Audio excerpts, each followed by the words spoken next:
Welcome back to the Logophile podcast. We're going to start out with a game. This game is called What Word Am I? I'm going to give you some clues and you're going to guess. The first few clues, the more of me there is, the less you see. I weigh nothing but can make the strongest person stumble. I am destroyed by a single spark. What word am I? I'm thinking about fog, but maybe it's not fog, maybe it's mist. The more of me there is, the less you see. Yeah, some Yeah. kind of cloud. Mhm. But I can make the strongest person stumble. Mhm. Mm. I don't know if my guess fits with the last clue. Oh, you mean the Single mist and the spark? spark? Yeah, maybe it's smoke. Maybe no. Destroyed by a single spark. Mom, do you have any guesses? It reminds me of something about a single candle in the darkness, but I don't know if that's the right track. Darkness. Oh, darkness. Yep. Very well done. Very nice. Mm. Next one. I have a mouth, but I do not speak. I have a bed, but never sleep. I'm always running, but I don't have legs. What word am I? I think it's a cephalopod on the ocean floor. I think it's river. Ooh, ding, ding, ding, ding. Very well done. How'd you get that?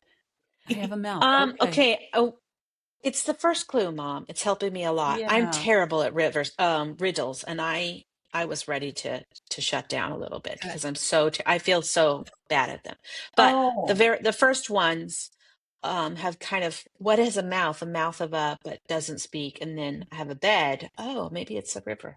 Yeah, I that's all. struggled with that clue a little bit because I feel rivers can babble, and that is a form of speak. Oh, That's true. that You're is right. right. Yeah. All right, next one. The person who built me won't use me. The person who bought me won't use me. The person who does use me won't know it. What word am I? This is not a good advertisement for whatever we're buying, right? Or is it? Like, wow. Mom, do you know? Because you saw the slides. Do you know? She does. It's coffin. A coffin. Yeah, a coffin. It's a little Oh, morbid, whoa. It's a little right? morbid. You're right. It's a That's little good. more dark than the darkness, eh? Yeah. The Eh? person who bought me won't use me. That might not always be true. Some Might not people always. buy a coffin before. That's true. It's very That's true. great. Okay, next one. If you have me, you want to share me. If you share me, I stop existing. I can only exist if I am hidden. What word am I? If you want me, you want to share me. What is something I want? But Have if you to share me, I share. stop existing. I don't have a clue. I mean, I have 3 clues, but they're not working. It's 3 clues. I only exist if I'm hidden. Wow. If you want me, you share me. If you share me, I stop existing. Wow. Wow. No guesses? No, totally stumped. A secret. Oh, if you want Secret. me. Oh, Yes. yes, it's true. That is so You share true. me, I stop existing. That's right. If I share you, it's not a secret anymore. I can only That's exist if fantastic. I'm hidden because I'm a secret. That was Okay, fantastic. a couple more and then we'll be done. Okay. Okay, I have no life, but I can fade. I have no voice, but I will answer you in any language. I only speak when spoken to, and I always get the last word. What word am I? Echo. A hiccup? Echo.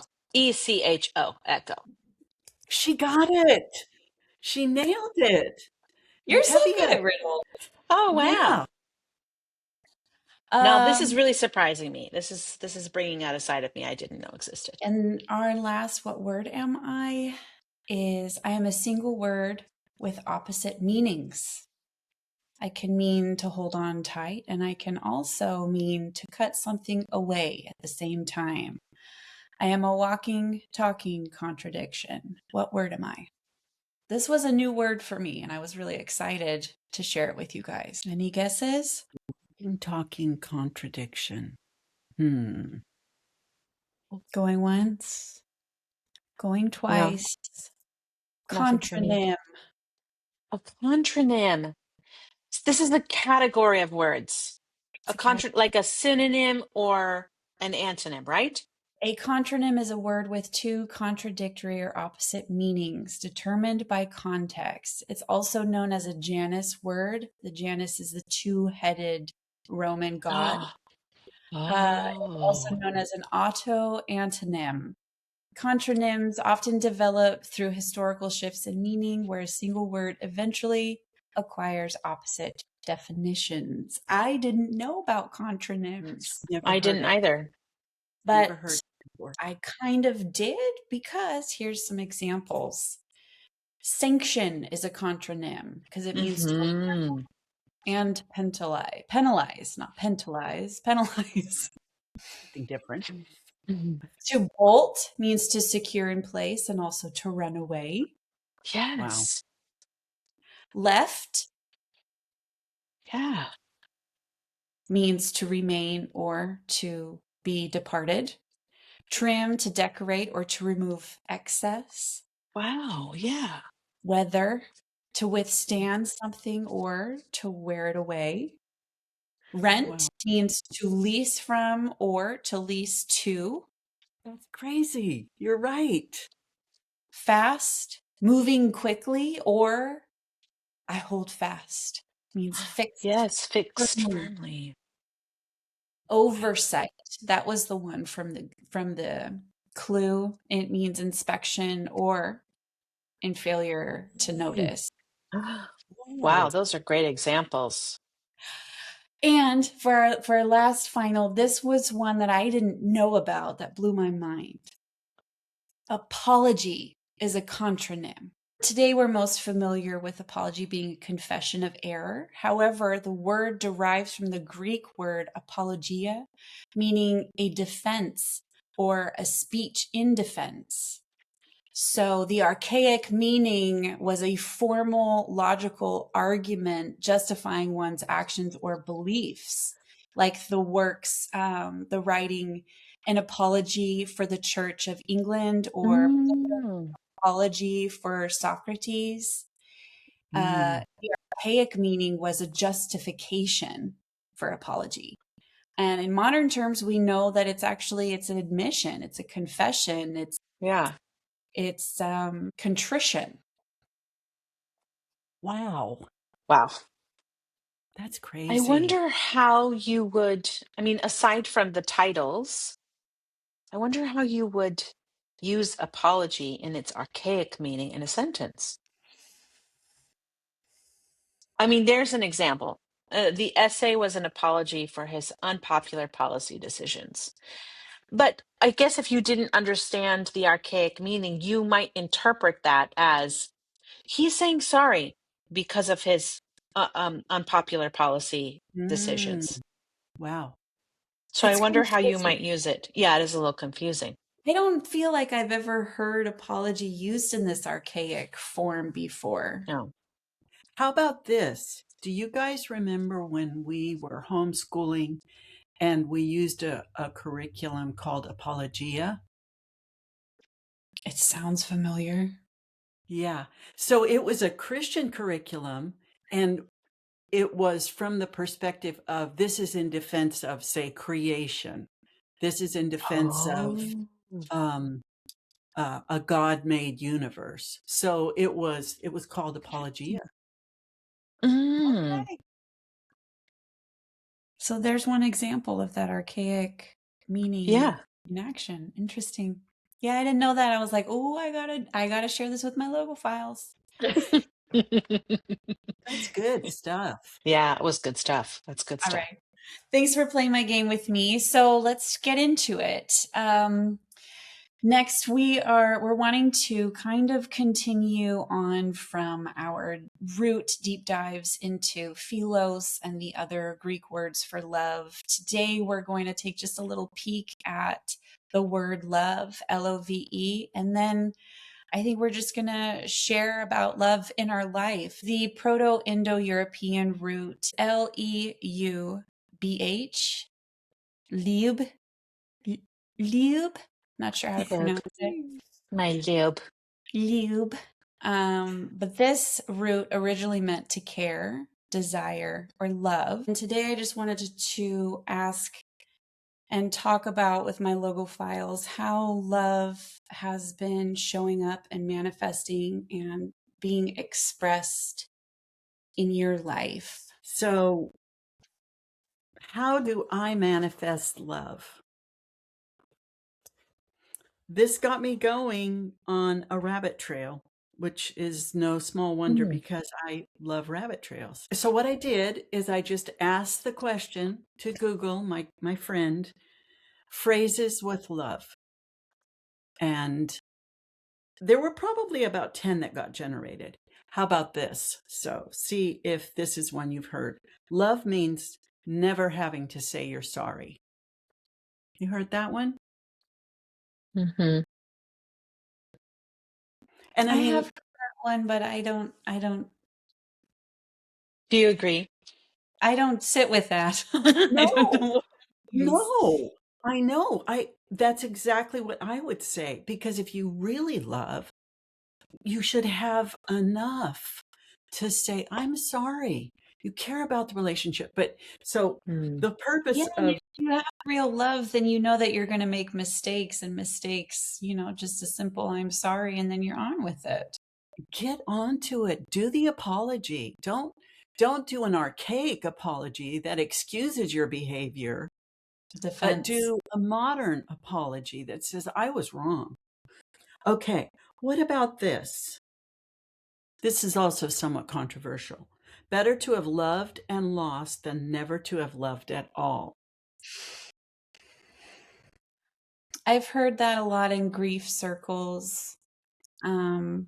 And there's a lot of beautiful sayings for love and grief, like grief is love in a heavy coat, Mm, or grief is the Mm. receipt of love. Mm-hmm. mm, So that one makes Mm-hmm. me think about, the cost of love, which there is 100% a cost to love. yes. There would be no grief if we didn't have that strong love, right? Part of me It, wonders if it's even a really realistic or reasonable thing to say, because if you think about love from a romantic stance, someone who's never experienced love doesn't know what they're missing. So, mm, what how can they say, "Oh, I'm sorry that I missed out on love and also missed out on losing love." They don't know what they're missing. mm-mm, But then if they have even if they have never had romantic love, but they've loved a dog, or mhm, they've loved a sibling, mhm, or they've loved a parent, or a niece or a nephew, or they've loved a teacher, like, you've still experienced it, even yeah. if you never lost that person's love. So part of me is like, why does that? I don't, maybe that saying originated in literature somewhere and it was Shakespeare who was Oh, philosophizing about something. it's But another part of me is just like, it's kind of a moot point if you think about it from my perspective. That, like, if you've experienced love, you've experienced something beautiful, even if you have never lost it. And if you have never experienced love, you don't know what you're missing. You don't It's know. so true. That's such a good point. Like, you can experience love and not lose it. You can experience a type of love that's not necessarily lost.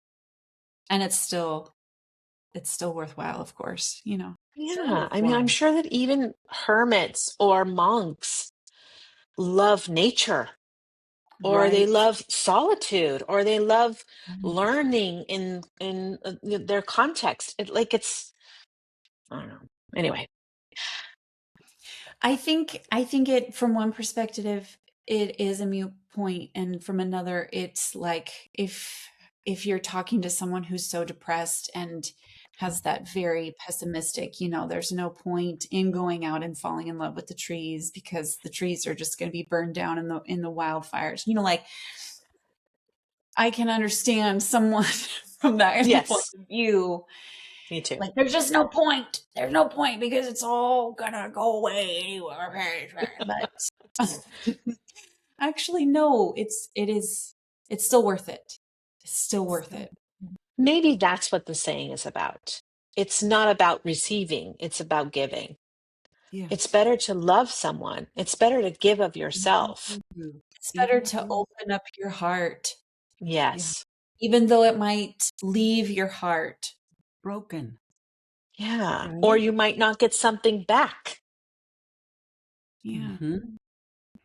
Right. Well, I think you guys could come up with better phrases for love. Now, what, because you're going deep. Now, what about this one? Love at first sight. Do you guys believe in love at first sight? Hello, I have a child. Where I've does that cried. take us? Is that how the child was conceived? Or did you experience love at first sight when you saw the child?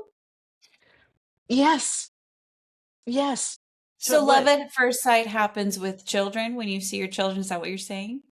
When they showed me Hava, when they brought her so that I could see her, it was love at first sight. I mean, I kind of already knew her. I didn't know what she looked like. But as soon as I saw her, that it was an overwhelming feeling of love. And that Wow. love evolved and changed. But I remember being in tears, just being like, Mm, there she is. Finally, I get to see her. We waited. mm, You only feel before that. And maybe right. you get to hear if you have a sonogram. Um, I mean, instant attraction as soon as I saw my husband, yes. But I wouldn't exactly equate that with love. Maybe like an Eros Interesting. kind of love. That's where I went Yes. with it. That's where I went Okay. with it. But Tevia, your example is beautiful. Mhm. And I mean, I don't want to get too far afield with this, but I'm thinking of a program, a rescue dog program, where they take the people in that are looking for dogs and they just set them down in this big, big room. Oh, yes. And then they let the dogs, I think, experience love at first sight. The people don't pick, the dogs The do. dogs pit the human. You know, I think it's the dog sniffers. Hmm. Love at So first it's smell. Love at smell at first. first sniff, Love at first love sniff. at first sniff. Yes. Oh, Yeah. That makes me feel Yes. better about what Scooby does to my backside, but that is really drifting far afield. So let's go, let's go somewhere else. Love makes the world go around. That's so big. I It's mean, big. that's huge. Like when this is where I took it when I looked at it, I thought, what kind of love could literally, figuratively make the world go around? Like all the machinations of the world, like Mhm. the physics of the world, the dynamic of the earth spinning. Like I just thought, okay, that has to be agape and it has to be probably a God Mm. source. But I think this actually refers to people's individual experience. It's love that makes their world work. I don't know. What do you guys think? I think, I yeah. think it's like a love of like a desire kind of love because you got to desire progress to build things. You got to desire growth to make things and systems more efficient. You got to desire power to create a hierarchy of a system that we operate in. You got to desire survival of wanting not just to keep yourself alive but to reproduce, and a desire Mm. for comfort, not just survival but a desire to have a comfortable existence. All of that, those are the wheels turning a lot of the world. I'm not the Right. actual earth on its orbit, but Right. the movement of humanity on earth is desire. Yeah. What would it look like with that removed? I don't think there would be buildings. I don't think there would be highways and vehicles. And I mean, because you're right, it's the desire for transport, it's the desire for comfort. What do you think, Tev? Well, I was thinking about it. You probably already know this about the way that I think sometimes in terms of opposites. So you said love makes the world go around. I thought, what makes our world stop? Mm. And I mean, if I've had an argument or Mm. I've had a disrespectful exchange or I've had a frustrating meeting in which I have discovered I have done things wrong, or like there's a lot of things for everybody, it's very different, right? So then perhaps self-love is going to help solve some of that. Perhaps patience, perhaps a little kindness is going to start the engine up and get it going again.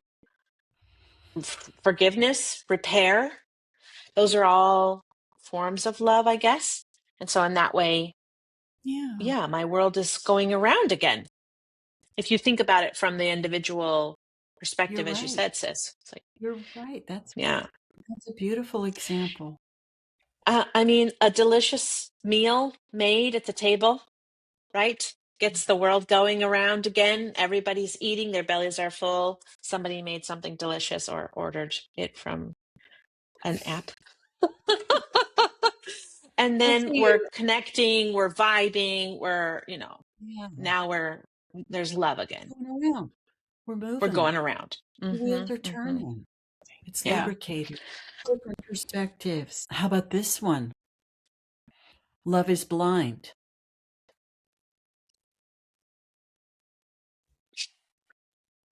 Yes, I agree. I agree. Obviously, there are limits to this, right? 100%. Love cannot, self love is not blind. Self love has boundaries.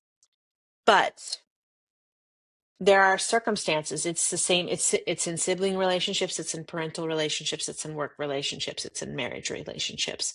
Uh, all kinds where you just have to accept that this person is the way they are. I remember early in my marriage, my husband and I having another person in our circle that I felt super frustrated by, and he was so much more blind, if you will, to that.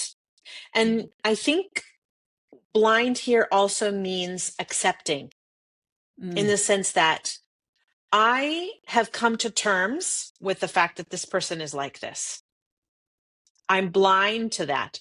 Not that I'm ignorant of it, not that I've blown it off or that I don't believe it. I'm not dismissing it, but I have accepted and I just move on.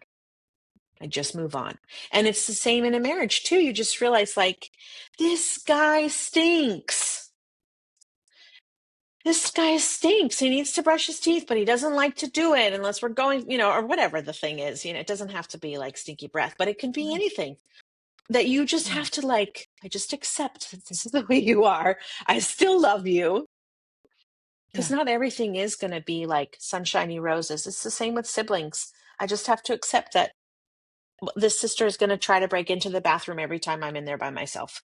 because they think that their hair routine is more important than my privacy while I'm using the bathroom. 100%.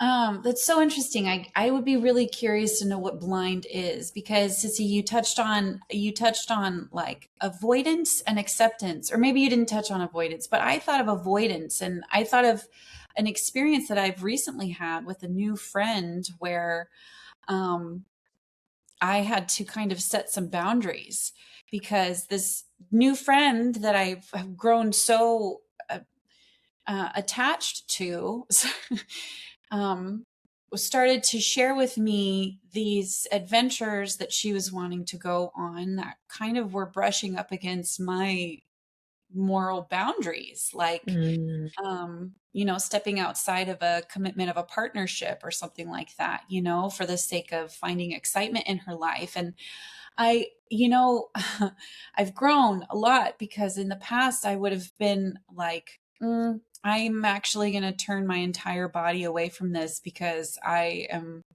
just not going to be supporting of this. But Mm. in growth and maturity, I realized actually I don't want to throw this person out with the bathwater. Mm-hmm. And there's got to be a better way. And I asked for some advice. I got really great input on just how to express my boundaries with compassion and empathy, like just saying, hey, I see you, I know that these are real desires in your heart, and I support you and your well-being.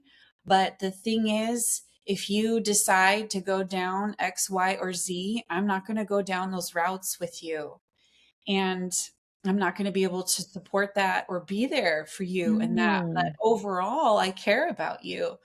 um Wow. so is that turning a blind eye? Is that radically accepting? Is that uh, blindness with a guide dog with boundaries? I don't know, like what, That's a great what, visual, the guide dog. what is blind love? Mm-hmm. Because I don't think it's loving to be just intolerant. I mean, To be overly tolerant. to be tolerant. Exactly. I don't think it's loving to just tolerate, oh, this person wants to go out and fool around. That's not loving to me. If I was that person, it wouldn't Right. feel Right. loving. It would feel Right. enabling, enabling Enabling. Yes. eros whims. And a person's intention, like, what is that person's intention in sharing those things with you? Um, and where are the boundaries in the relationship? Wow. You guys took this a place like that I never um that I never expected. Okay, here we go. So I think that segues into the last one I want to do, Tori. And that is, how about this one? Tough love. I see a tie-in between what you shared with your friend and tough love. That's the nature of being in a relationship with other people. Is part of being in a relationship with other people is, I think, my opinion is that if you're doing it right, you're opening yourself up to people having boundaries with you and you having boundaries with them. And then, of course, depending on your role in that relationship, if it's a husband and a wife thing, it's definitely boundaries, respect. It's also sort of like, we can't treat people this way. We can't treat our kids this way, or we need to be like this. We shouldn't be like this. Whatever the boundaries are that you've decided, or your culture or religion, however those things play a role in your interactions with each other. But I'm thinking as a parent, tough love, because when this question is posed, tough love is the first thing that I think of as far as like how love manifests in my life, because of the stage that I'm at with raising a child. I have to show a lot of tough love. It's we're talking about an undeveloped prefrontal cortex here. So there just isn't a lot of logic. There isn't a lot of common sense. I cannot have my child doing cartwheels on the marble floors. It's just not, or I have to say, listen, I'm going to the bathroom right now. I need some privacy. This is something that, the 2-year-old, the 1.5-year-old could follow mom wherever she was going. But now that she's older, this is something I have to model for her so that she can also have that same boundary later. And also just respect Mm, mama's space. I'm going to respect your space. You're going to respect my space. When you go to school and you're getting ready to go and change for the pool, you need to have your privacy. Your friends need to have their privacy. This is like big picture thinking. That's a big yeah. part of my role as someone who has to have tough love. And it's the same with students. As a teacher, I give a lot of tough love. Listen, Yes. I'm sorry that you actually need to follow the directions on the board, or I've already said that. So please listen more carefully. There's some questions in my classroom I don't answer because I feel, you should be responsible for that information because it's posted around this classroom.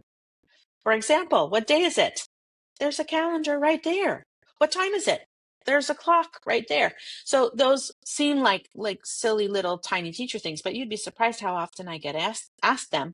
And really, what I like to think about with tough love is I'm empowering you to make a better choice in the future, or for you to have confidence to be able to do these things later on your own. And it isn't necessarily a nice, warm, fuzzy feeling to have your teacher go, check the calendar behind me. But it is like, oh, I actually can find this answer on my own later. And that is a good feeling.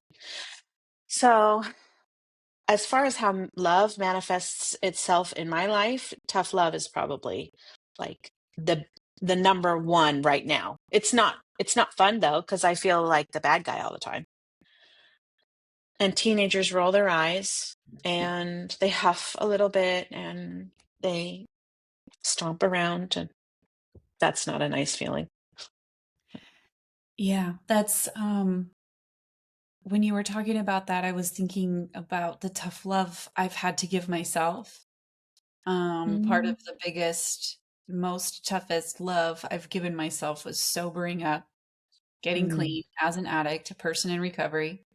That is some tough love right there. Mhm. Another Yes, mm, it thing is. that I yeah. thought of was giving tough love, especially as an adult, over children, but also we touched on it briefly with one of the words, sis, that you mentioned about the love that feels like a duty. It's an undescribable duty. And I said, gosh, that's what I've got for my dad. That's another one of those tough loves. It's a different kind of tough. It's You're tough. right. It's it's a love that's it's out of my control. Like I that's beyond my will. It's just Mhm. there. And that relationship with that person has been tough. It's been tough. Um, so yeah, just another perspective. Yeah, Tough love.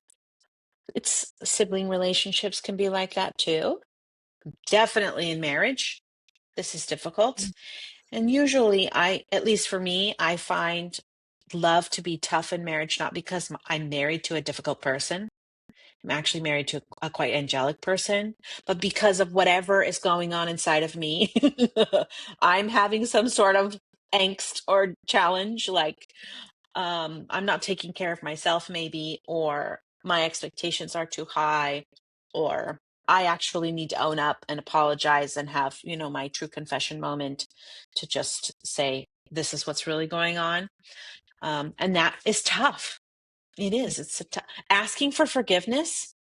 An important aspect of being in love, whether it's with a parent, a sibling, a child, asking my child for forgiveness is Mhm. is hard. Asking my students for forgiveness, I did that last week.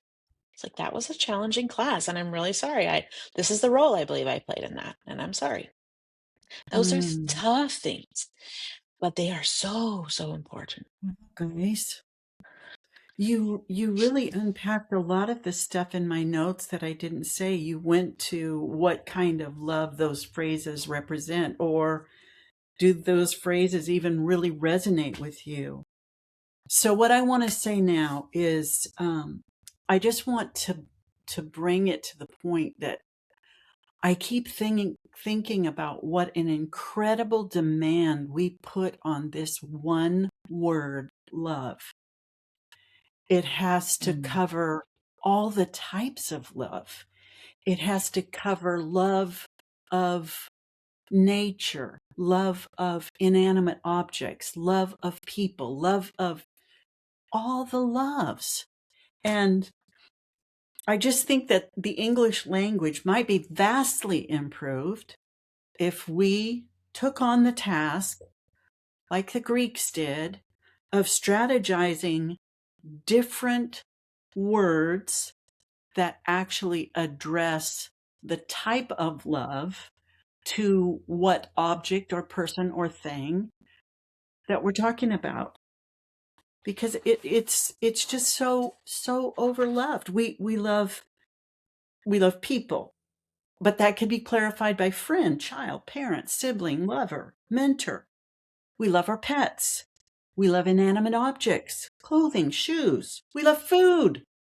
We love entertainment. We love art, books, nature. So I'm just wondering, I mean, what do you think? Could we do better? I'm feeling challenged to do better. I'm feeling challenged and inspired to definitely be more deliberate in my words. One of the things that you were just saying, Mom, reminded me of, I think, one of the most profound ways my siblings have ever said that they love me is simply by saying, Sissy, I choose you. I choose you. And that's a very powerful way to love. Another way love expresses for me is I see you. And to be seen, that's another, it's another way that love expresses itself in my life. So just getting more creative with these words, you know. Or elaborating, as I am wont to say to my students, you need to elaborate. You love that food. What do you love about it? You had a good weekend. What was good about it? You know, really digging deep. How did it affect you? What's staying with you? What are you happy to leave behind? And focusing on elaborating, saying more. And the emotional impact tie-ins.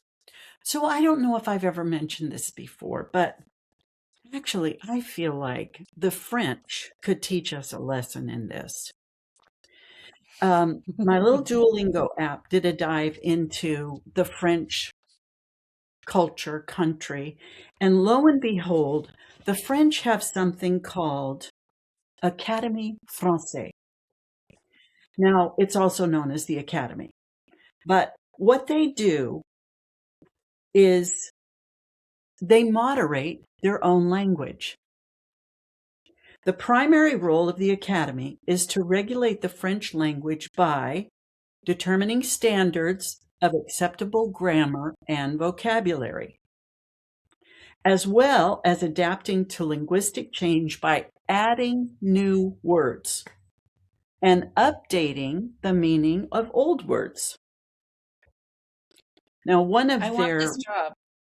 Yeah, right. sounds like an amazing job. Yeah. Now, we are the reason that they're doing this. So, due to the status of English in the world, the Academy's task tends to be focused on lessening the influx of English terms into French by choosing or inventing French equivalents. No, but you know what? This is such an important thing for linguistic expression. It Some is. people prioritize no learning English in other parts of the world. Prioritizing learning English is of such a huge objective because it's seen as like your best path towards success. And yet the culture of someone's language, the language of their home, their culture, their family, their country, whatever, gets lost. And there is such a thing as language extinction. Yes. Good job, French folks. Yeah, I good just thought it job. was I brilliant. applaud you. Yes, And it they're is making brilliant. new words. They're leading. It's a Leading the boundary. charge. It's a form of love. I Well, mean, Panamanian Spanish is full of English words. It's full. Right. And even some words that there are Spanish words for. And this would be a great thing to talk to a bilingual guest about. There are Yes. some Spanish-speaking countries that have kept their language much more pure. But because of the presence of Americans in Panama, there are words throughout the Panamanian Spanish that are spin-offs of English words. Or I listen to Spanish speakers, and sometimes they pepper in an actual English word into what they're saying. They don't even put an accent on it. They just use super. They say, "Oh, que super." But they could be using another. They could be using another actual Spanish word. So, Right. yeah. I don't know if you guys could hear it, but I think we activated some kind of automated something in this house because there was a robot asking me if I wanted stories in any language told to me. That was funny. That is funny. Yeah, it is. Does anyone else have any other thoughts on the expression of love? Well, I want more of it. I can't seem to get enough of it. I want to be a better conduit of it so that Yeah, the love me that too. gets given to me and poured through me meets needy people and needy situations. There's a phrase that's running around, and Mhm. there's this phrase is just running around in my head, and I think it's on my bucket list, and it is reduce me to love. Reduce me to love. Like, Mm. I don't need more prickly feathers. I don't need more angst. I don't need more irritation. I don't need more selfishness. I feel like selfishness is my big thing that always is after me to try to take me down. But I don't need that. I just need to be reduced to love. Mm. All right. Well, let's leave it there. Let's wrap it up. As always, like and follow us. We are at the Logophile Pod on Instagram. You can email us with any of your stories. We want to hear from you. Anything you want us to know, you can email us at thelogophilepod@gmail.com. Also, we do have a guest interview coming very soon. And also, if you haven't noticed already, we have a poll. We are doing polls and quizzes on our episodes. So if you are watching on YouTube or on Spotify, you can play a part. We are asking our listeners what words we should dive into next. So let us know what we should talk about and bring to the table. Yeah, it's a quiz that isn't for a grade. Just, just interact with us. There's no It's an losing. open book quiz. No That's time. right. It's an It's open not time. heart. That's an open heart quiz. That's right. And yeah, thanks for hanging with us. And as always, say what you mean. Mean what you say. And don't be mean when you say And it. don't be mean when you say it. Bye. Bye.